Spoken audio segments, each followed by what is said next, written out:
एक जंगल में रानो चिड़िया अपने पति टुन्नू चिड़ा के साथ रहती थी। टुन्नू चिड़ा को व्यापार में बहुत भारी नुकसान होता है, जिसके चलते उसे अपना घर बेचना पड़ गया ताकि वह अपना कर्ज चुका सके। अब वह बेघर हो गई थे। रानो माँ बनने वाली थी। अब हम कहाँ जाएंगे? जी, आपने तो कर्ज चुकाने के चक्कर में अपना घर बेच दिया। अब हम बेघर हो गए, ऐसी हालत में हम लोग कहाँ जाएंगे? मुझे तो कुछ भी समझ में नहीं आ रहा है। आपके पास तो अभी कोई काम भी नहीं है, कहाँ रहेंगे हम और क्या खाएंगे? अरे पगली, इतना बड़ा ये जंगल है, कहीं ना कहीं हमें काम मिल ही जाएगा। और रहने के लिए मैं कोई किराए का घर देखता हूँ। जब मैं कमाने लगूंगा तो अपना घर भी बना लेंगे। अब चलो यहाँ से चलते हैं। पहले हम रहने का आश्रय ढूंढते हैं। दोनों पति पत्नी कालू कौवे के पास पहुँचते हैं और उससे रहने के लिए एक किराए का घर ले लेते हैं। चलो, अब रहने का इंतज़ाम हो गया है। मैं घर की साफ सफाई करती हूँ। आप जाकर कहीं काम ढूंढो और आते समय राशन लेते आना। अच्छा रानो, मैं जाता हूँ, तुम अपना ध्यान रखना। इतना कहकर टुन्नू चिड़ा काम तलाश करने चला जाता है। बहुत कोशिश करने पर उसे एक जगह काम मिल जाता है। शाम को राशन लेकर टुन्नू चिड़ा जब घर लौटता है तो उसे देखकर रानो उससे कहती है, आप आ गए जी, जल्दी लाओ राशन। मैं खाना बनाती हूँ, मुझे बहुत ज़ोरों से भूख लगी है। रानो भोजन बनाती है और दोनों खाना खाते हैं। रात को सोते समय रानो टुन्नू चिड़ा से कहती है, आपको तो काम मिल गया है, अब तो आप रोज़ काम पर चले जाएंगे। मैं सोच रही हूँ क्यों ना मैं भी आपके साथ काम करूँ। इससे घर में दुगनी आमदनी होगी और अगर ज़्यादा आमदनी होगी तो हम अपना घर जल्दी बना पाएंगे। तो ठीक है रानो, कल से तुम भी मेरे साथ काम पर चलो, हम दोनों मिलकर खूब पैसे कमाएंगे। अगले दिन से रानो और टुन्नू दोनों साथ में काम पर जाने लगे। इस तरह 2 महीने गुजर गए। सब कुछ अच्छा चल रहा था। सुनो जी, अब मेरे अंडे देने का समय आ गया है।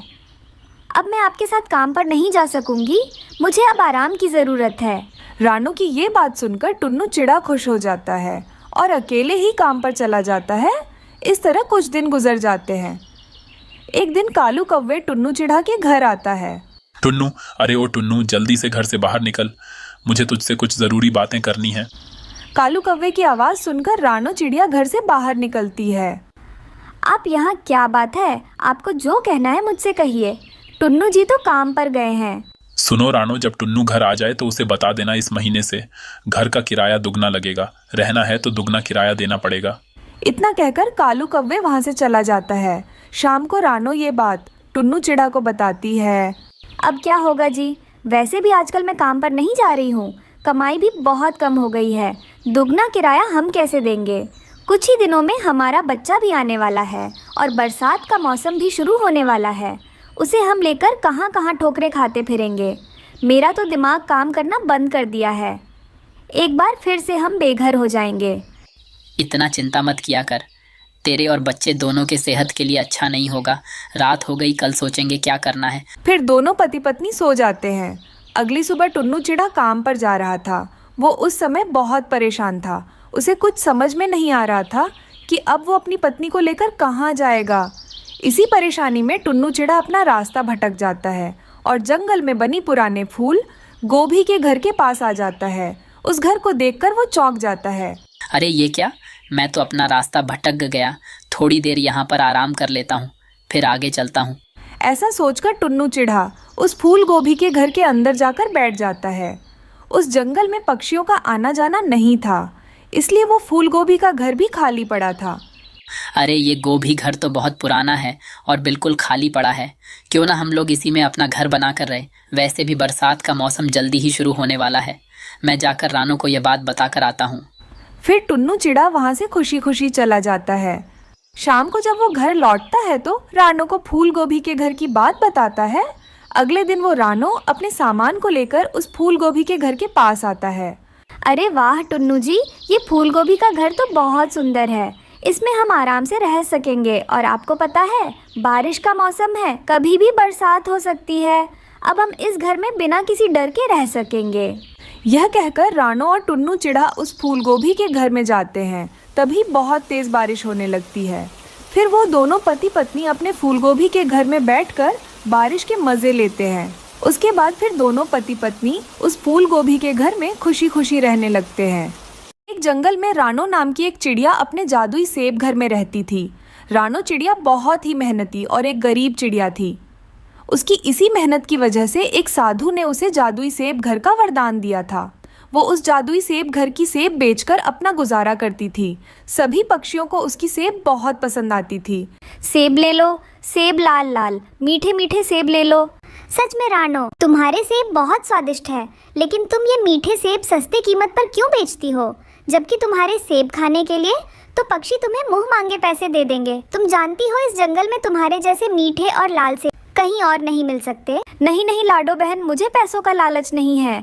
थोड़े पैसों में ही मेरा गुजारा चल जाता है। मैं चाहती हूँ कि ज़्यादा से ज़्यादा पक्षी मेरे सेबों का स्वाद चखे।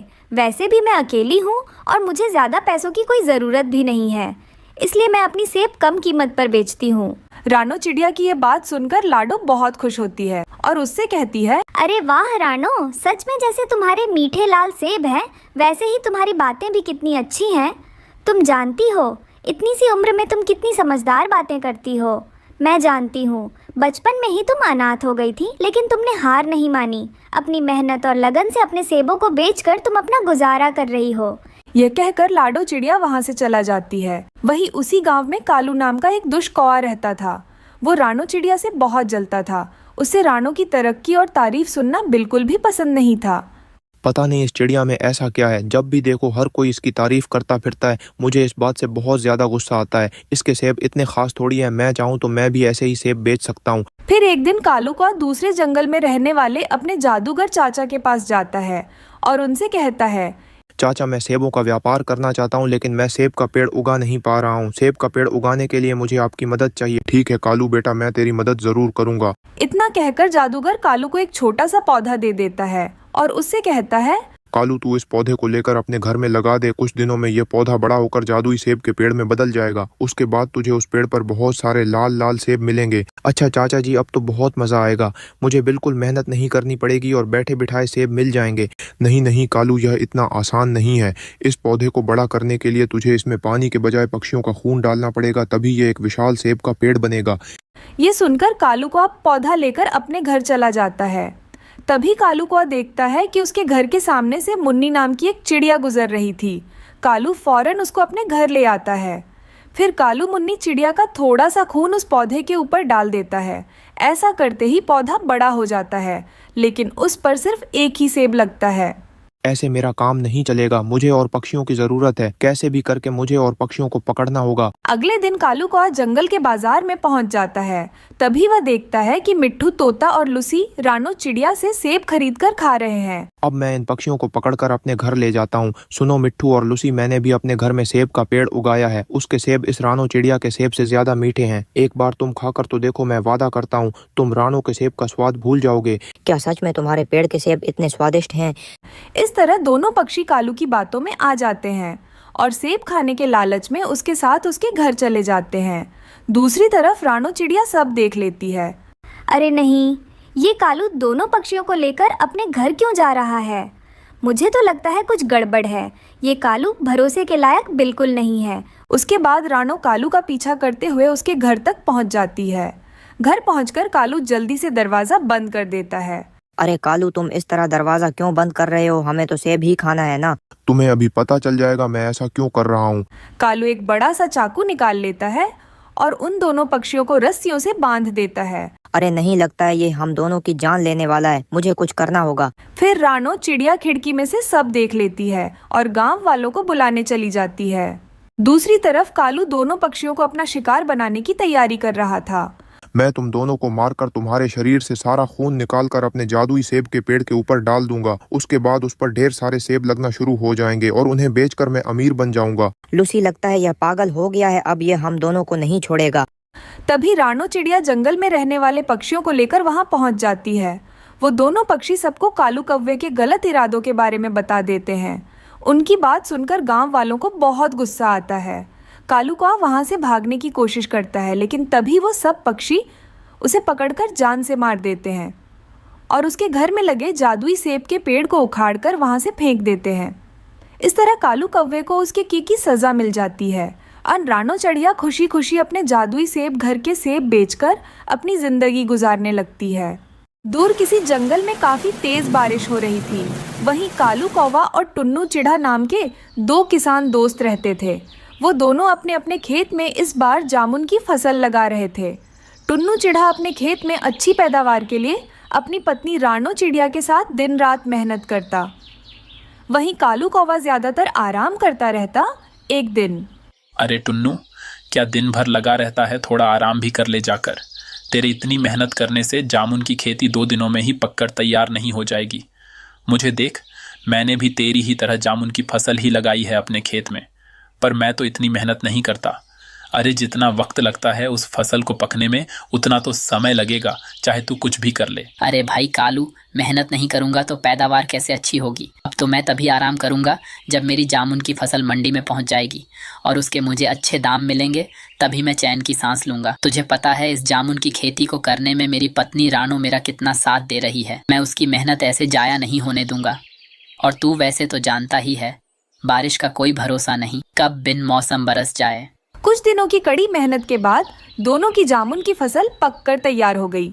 टुन्नू चिढ़ा और रानू चिड़िया के जामुन के खेत में मोटे मोटे काले मीठे जामुन लगे हुए थे, पर कालू के जामुन के पौधे में बस 2-4 ही जामुन लगे थे, वह भी बहुत ही छोटे छोटे। यह सब देखकर कालू कौवा दुखी मन से अपने घर पहुंचता है। उसकी पत्नी गोरी कवि उसे देखकर पूछती है, कालू जी, क्या हुआ? क्या बात है? आप इतने दुखी क्यों लग रहे हो? अब मैं दुखी ना हूं तो और क्या करूं गोरी। उस रानो और टुन्नू की खेत की फसल देखकर मेरे तो होश उड़ गए हैं। ये मोटे मोटे काले जामुन लगे हैं उसके खेत में। इस बार जामुन बेचकर वह मुझसे ज्यादा अमीर हो जाएगा और मेरे खेत में बस नाम के कुछ जामुन लगे हैं पौधे में। समझ नहीं आ रहा इस टुन्नू चिढ़ा को जामुन की फसल बेचने से कैसे रोक। कालू जी, इसमें इतना सोचने वाली क्या बात है? रात में ही हम रानो चिड़िया और टुन्नू के खेत के सारे जामुन निकाल लेंगे और घर के पीछे जो खाली गोदाम पड़ा है ना, उसमें छिपा देंगे, और जब जामुन के भाव बढ़ेंगे तब उसे बेच देना तुम। अरे वाह वाह, क्या आइडिया सुनाया है तुमने गोरी। रात होते ही दोनों पति पत्नी टुन्नू चिढ़ा के खेत में पहुंच गए। चलो चलो, जल्दी जल्दी हाथ चलाओ, किसी ने देख लिया तो लेने के देने पड़ जाए। कालू और उसकी पत्नी गोरी ने टुन्नू चिढ़ा के सारे खेत के पौधे बर्बाद कर दिए और जामुन को बोरियों में भर लिया। फिर सारी बोरियों को एक एक करके गोदाम में पहुंचा दिया। अगली सुबह जब टुन्नू चिढ़ा अपनी पत्नी रानो चिड़िया के साथ अपने खेत पर पहुंचा तो वहां का नजारा देखकर रोने लगा।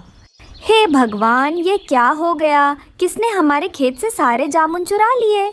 हम लुट गए, बर्बाद हो गए। तभी झूठी सहानुभूति भती दिखाने के लिए कालू उनके पास आया।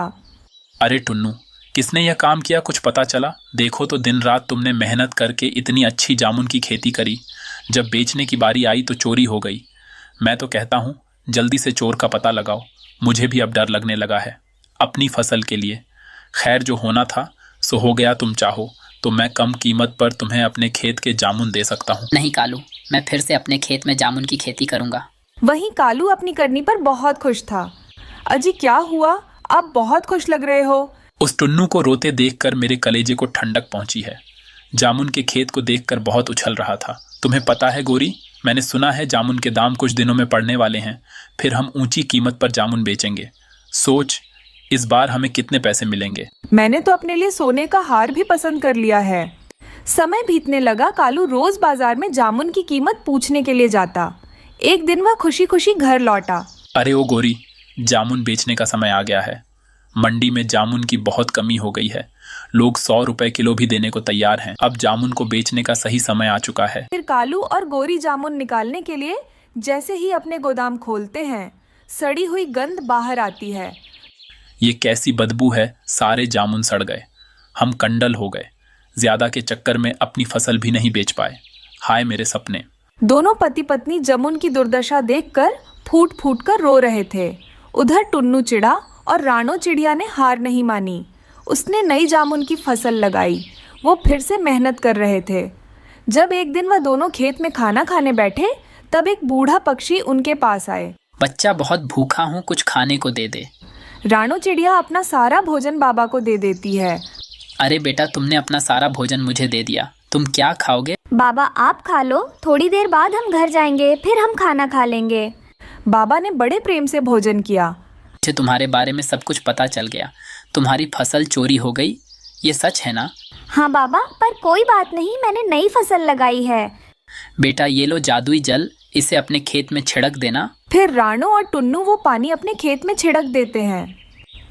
अगले दिन उनके आश्चर्य का ठिकाना न रहा। जामुन की फसल एक ही रात में पककर तैयार हो चुकी थी। तभी वहीं बाबा फिर से आ जाते हैं। बेटा रानो, यह जादुई जामुन है, यह तुम्हारे खेत से कभी खत्म नहीं होंगे। तुम जादुई जामुन को बेचकर गरीबों की मदद करना। फिर रानो और टुन्नू जादुई जामुन बेचकर गरीब और असहाय पक्षियों की सहायता करने लगे। फिर सभी खुशी खुशी रहने लग। रानो चिड़िया केवल 10 रुपए में बिरयानी बेचा करती थी। शाम होते ही सारे पक्षी बिरयानी खाने रानो के पास आया करते। रानो सभी को गर्म गर्म बिरयानी बनाकर देती और बदले में पैसे लेकर उनसे खूब सारी बातें किया करती। ये उसका बिजनेस बहुत अच्छे से चल रहा था। ऐसे में एक दिन गोरी कव्वी रानू के बिरयानी की दुकान के सामने अपनी बिरयानी की दुकान खोली। केवल 5 रुपए में स्वादिष्ट बिरयानी ले जाओ। इतनी कम दम वाली बिरयानी तुम्हें और कहीं नहीं मिलेगी। कम दम सुनकर गोरी कव्वी के पास सभी की भीड़ लग गई।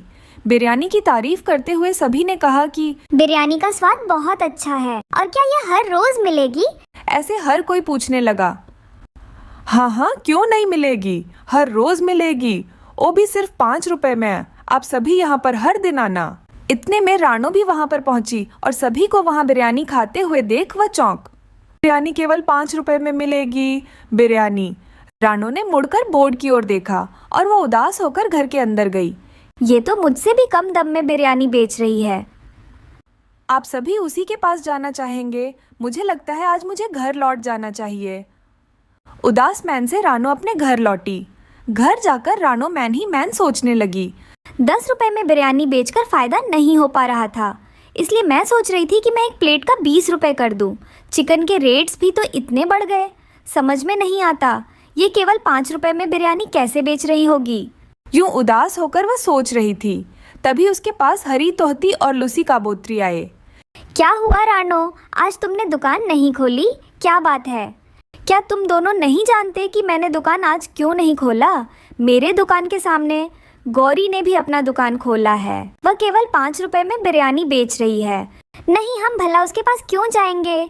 वैसे भी हम गौरी को बहुत अच्छे से जानते हैं। वो इतने कम दाम में बिरयानी क्यों बेच रही है, हमें सब पता है। लूसी की बात सुन रानो चौंक जाती है। वो जानना चाहती थी कि गौरी आखिर ऐसा क्या करती है। मैंने कल गौरी को चिकन का व्यापार करने वाला कालिया कौवा के पास देखा था। वो कालिया कौवा से कह रही थी, दरअसल मेरे तुम्हें बहुत सारी मुर्गियों को फेंकते हुए देखा। उनमें में से अच्छी मुर्गियां भी थी, ऐसा क्यों? बात यह है कि कुछ मुर्गियां बीमार होती हैं। ऐसी मुर्गियों के साथ रहने पर बाकी मुर्गियों को भी वह बीमारी लग सकती है, इसीलिए मैं उन्हें फेंक देता हूँ। अरे तुम ऐसा क्यों करते हो? पैसे पेड़ पर थोड़ी लगते हैं। क्यों ना तुम बीमार और मारी हुई मुर्गियों को मुझे भेज दो कम दम में। मैं तुम्हें पैसे दूंगी, हम दोनों साथ में मिलकर व्यापार करेंगे। मैं रानो के बराबरी में अपनी भी बिरयानी का दुकान शुरू करना चाहती हूँ। केवल 5 रुपए की बिरयानी खिलाऊंगी मैं। पर ऐसा करना सही नहीं होगा। मारी हुई मुर्गियों को मैं फेंक देता हूँ, इसकी कोई तो वजह होगी ना। मैं यह सब अच्छे से जानती हूँ, पर मैं ये क्यों कर रही हूँ तुम समझने की कोशिश करो। जब तक दिया जल रहा है घर को रोशन कर लो। गौरी की बातों के जाल में कालिया कौवा फंस गया और उसका साथ देने के लिए मैन गया। उन दोनों में जब ये बातें चल रही थी तब मैं वहीं थी, पर मैं जब तक सबको ये बात बता पाती उसने अपना दुकान शुरू कर भी दिया और सभी को बिरयानी खिला भी दी। हाँ दोस्तों, पर हम अब तो सच्चाई जानते हैं ना। जल्द से जल्द हम सभी पक्षी दोस्तों को यह बात बता देंगे। यह सोचकर जब वे तीनों गौरी पास पहुंचे, पहले से ही कुछ पक्षी उसकी पिटाई कर रहे थे। लालच के चलते शुरुआत में मैंने इसके कुकर्म में हिस्सा लेने की सोच भी लिया, पर लगातार ये बात मुझे अंदर से खाई जा रही था, इसलिए मैंने सबको सच बता दिया। अब इसे मारना बंद कीजिए, इसे अपनी गलती का एहसास हो चुका है। ये माफ़ी भी तो मांग रही है ना, अब उसे छोड़ दीजिए। रानो के कहने पर सभी ने गौरी को मार ना छोड़ दिया। गौरी माफ़ी मांगी और वहाँ से हमेशा के लिए अपनी जान बचाकर चली गई। फिर रानू चिड़िया हमेशा की तरह ही अपना बिरयानी का दुकान लगाती है और खुशी खुशी से बिरयानी पक्षियों को बेचने लगती है। रानो चिड़िया ने कुछ अंडे दिए थे, लेकिन उन अंडों पर एक चील ने मुसलसल नज़र रखी हुई थी कि कब रानो चिड़िया हटे और वो उसके अंडे उठाकर ले जाए। लेकिन रानो चिड़िया यह बात जान गई थी कि वो चील उसके अंडों के चक्कर में है। इसीलिए रानो चिड़िया सतर्क हो चुकी थी। अरे इस चील को भी सब्र नहीं है, जंगल में हर एक पक्षी के अंडे तो ये उठाकर खा चुकी है। अब ये मेरा अंडा भी नहीं छोड़ रही और मेरे पीछे पड़ गई है। मुझे इस चील को कुछ ना कुछ सबक सिखाना होगा, तभी इसकी अक्ल ठिकाने आएगी, नहीं तो ये हम पक्षियों को ऐसे ही परेशान करती रहेगी। और फिर रानो चिड़िया सोचने लग जाती है कि वे उस चील को सबक कैसे सिखाए। अरे यह चिड़िया तो अपने अंडों से चिपक कर ही बैठ गई है। मैंने इस जंगल के हर एक पक्षी के अंडे खाए, लेकिन कोई भी पक्षी इसकी तरह चिपकू नहीं है। ये चिड़िया बहुत ज्यादा होशियार है, अपने अंडों का कुछ ज्यादा ही ध्यान रख रही है। लेकिन मुझे भी चील कहते हैं। जब मैंने इस जंगल के किसी भी पक्षी का अंडा नहीं छोड़ा, तो मैं इसके अंडे कैसे छोड़ूंगी? इसके अंडे तो मैं खाकर ही रहूंगी, पहले मुझे कुछ भी करना पड़े। तभी रानो चिड़िया के दिमाग में उस चील को सबक सिखाने का एक अच्छा उपाय आ जाता है और तभी रानो चिड़िया अपने अंडे उठाकर वहां से चली जाती है और चील ये सब कुछ देख रही थी। अरे नास पीटी चिड़िया, इतनी देर के बाद कहीं गई भी तो अपने अंडे साथ ले लिए और मटकती हुई निकल गई। ये नहीं कि अंडे घर पर छोड़ देती और मेरा काम आसान हो जाता। रानो चिड़िया पहले रास्ते में एक अच्छी जगह ढूंढकर अपने अंडे छुपा देती है और फिर वहां से सीधा उस चील की गुफा में पहुंच जाती है। रानो चिड़िया देखती है कि वहां पर उस चील के कुछ अंडे पड़े हुए हैं। अरे ये चील कितनी ज़्यादा मूर्ख है, दूसरों के अंडे खाने के चक्कर में अपने अंडों की रक्षा करना ही भूल गई। देखो तो ज़रा इसके अंडे कैसे पड़े हुए हैं, इनकी रक्षा करने वाला कोई है ही नहीं। अब मैंने जो सोचा है वह मैं आसानी से कर पाऊंगी और ऐसे उस चील को अच्छा सबक मिलेगा और वह आइंदा से किसी पक्षी के साथ भी ऐसा नहीं करेगी। रानो चिड़िया ने अपने अंडे तो छुपा दिए थे, फिर रानो चिड़िया उस गुफा से चील के अंडे उठाती है और वापसी अपने घर की तरफ निकल जाती है। कुछ समय में रानो चिड़िया अपने घर पर उस चील के अंडे लेकर पहुंच जाती है। चील अभी भी उस चिड़िया के अंडों की ताक में बैठी हुई थी। अरे शुक्र है चिड़िया आ गई, अब जल्दी से इसका ध्यान हटे और मैं इसके अंडे खा पाऊं। अब देखना मैं क्या करती हूँ। ये बेचारी चील समझ रही होगी कि ये अंडे मेरे हैं, लेकिन ये तो जानती ही नहीं कि मैं ये अंडे इसकी गुफा से ही निकाल कर लाई हूँ। अब मैं कुछ समय में इन अंडों के पास से हट जाऊंगी और फिर चील ऐसा मौका देखकर इन अंडों को मेरे अंडे समझकर खाने ज़रूर आएगी और फिर जब वे बेचारी चील अपने ही अंडे खा लेगी तब उसे पता चलेगा कि अपने अंडे खोने का दुख क्या होता है। रानो चिड़िया का उपाय बहुत अच्छा था। फिर रानो चिड़िया ने ऐसा ही करा। कुछ समय में रानो चिड़िया उन अंडों के पास से हट गई और दूर जाकर बैठ गई। अरे वाह, मौका अच्छा है। चिड़िया अपने घोंसले से दूर चली गई है और उसके अंडे भी ऐसे ही पड़े हैं। जल्दी से जाके इसके अंडे खा जाती हूँ। चील ने सोचा मौका तो अच्छा है, मौके का फायदा क्यों ना उठाया जाए। और फिर वे चील फौरन से चिड़िया के घोंसले के पास आकर बैठ गई और फौरन से घपाघप उन अंडों को खाने लगी। लेकिन तभी उसे पता चला, अरे इन अंडों का स्वाद तो मेरे अंडों जैसा है और ये दिखने में भी मेरे अंडे ही लग रहे हैं। अरे बाप रे, ये मुझसे क्या हो गया? मैंने तो अपने अंडे ही खा लिए। ये चिड़िया कितनी ज्यादा होशियार है, इसने अपने अंडे कहीं छुपा दिए और मेरे अंडे यहाँ लाके रख दिए और मैं बेवकूफ अपने अंडे ही खा गई। चील, अब दिल भर के अफसोस करो, तुमने आज अपने अंडे ही खा लिए। कैसी माँ हो तुम, अपने अंडे ही खा गई। चील, आज से तुम्हें अच्छा सबक मिला है। अब आइंदा से तुम किसी भी पक्षी को परेशान नहीं करोगी। चील को भी आज समझ में आ गया था कि अपने अंडों को खोने का दुख क्या होता है और उसके बाद से उसने पक्षियों के अंडों के साथ ऐसी हरकत कभी नहीं की। फिर कुछ दिन बाद रानू चिड़िया के अंडों में से 2 प्यारी प्यारी बेटी चिड़िया बाहर निकलते हैं और फिर वह उन दोनों के साथ खुशी खुशी से रहने लगती है।